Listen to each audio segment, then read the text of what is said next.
Si les hommes sont si loin de Dieu, c'est à cause de leur pessimisme. Ils ne savent pas que Dieu aime ses enfants, veut leur bien, et les éprouve pour mieux les rapprocher.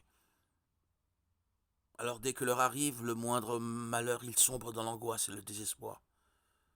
Ils ne savent pas que ces sentiments sont les pires péchés qu'un homme puisse commettre, puisque ce sont de grandes offenses à la clémence du Créateur.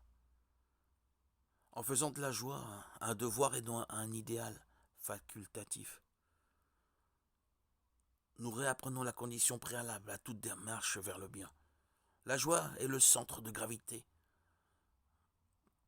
de tout être humain sur Terre. De même que la tristesse est le pôle d'attraction de toutes les souillures. Lors de la création de l'homme, 2 anges émirent une objection quant au dessein du Créateur. Quel est cet homme pour que tu t'en souviennes? Il sous-entendait en quoi un être faillible placé dans un monde de doute pourra-t-il mériter ton attention, puisqu'il ne manquera pas de se révolter contre toi. Il n'imaginait pas la possibilité d'un homme qui s'améliore, qui surmonte avec l'aide de Dieu ses difficultés pour finalement transformer ce monde de doute en certitude.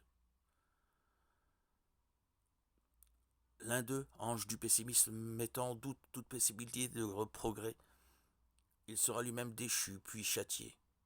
Il s'agit de Satan.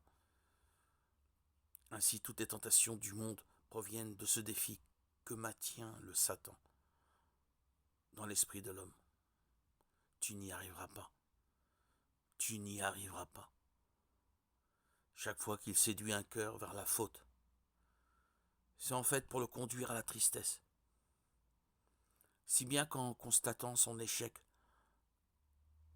l'homme acquiescera à la voix qui lui soufflait « Je t'avais bien dit que tu n'y arriveras pas ».